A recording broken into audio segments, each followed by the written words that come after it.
Hey, Monte with Scoopnos Novel Zilenia with you here again talking about answers to questions. And here's a question or a statement that I get many times when I talk to people on the streets.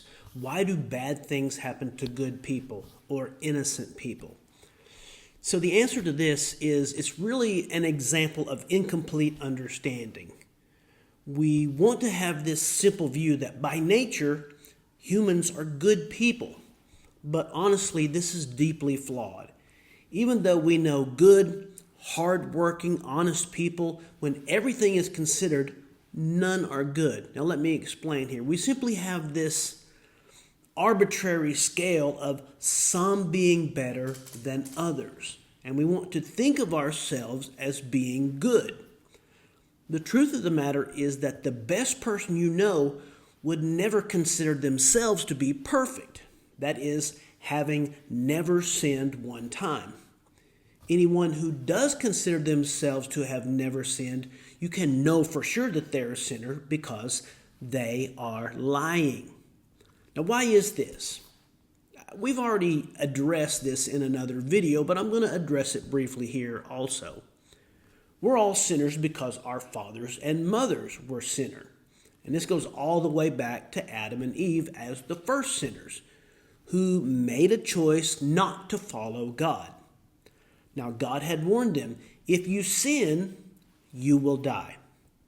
They sinned, and so the process of death began on that day when they chose to be independent from God. Adam and Eve were no longer perfect, and therefore could not produce perfect beings because they were broken.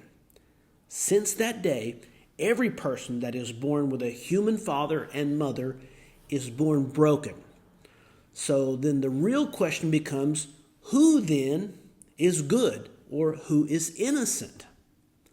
The reality is no one is innocent.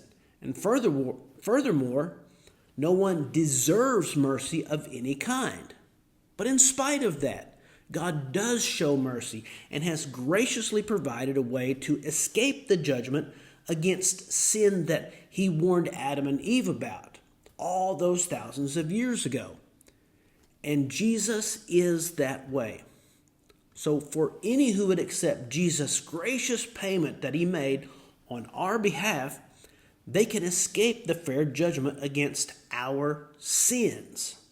And it is through our conscious decision to accept this payment that any person can make the claim to be innocent when we stand before God on the day of judgment.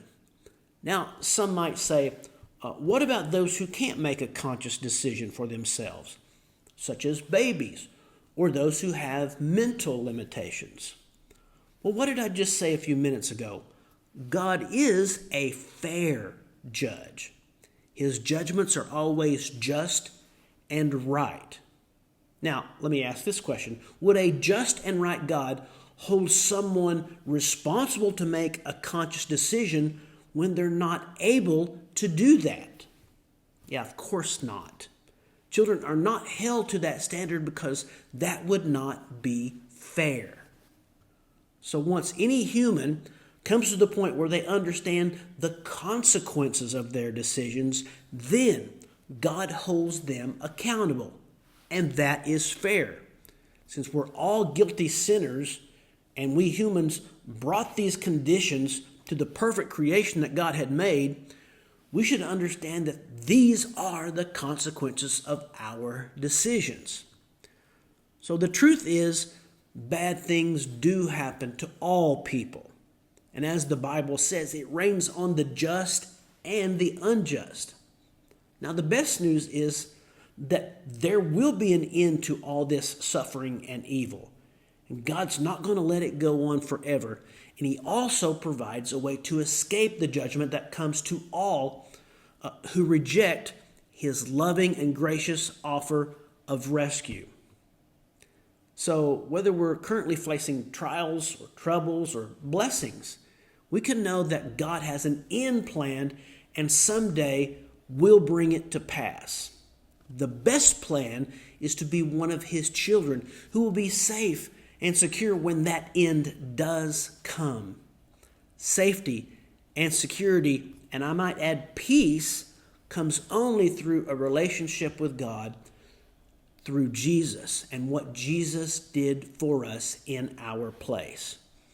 So if you want to discuss this more, I'd be happy to sit down and talk about this.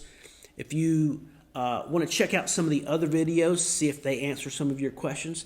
And if they don't, please reach out to us. I'd love to sit down and talk to you one-on-one and answer, if I can, every question that you have. Because it's important to have our questions answered. And even more important, to find that peace and hope in your life. So you can find the ways to reach out to us, to connect with us at the QR code that follows this video. So until the next video, then, God bless you.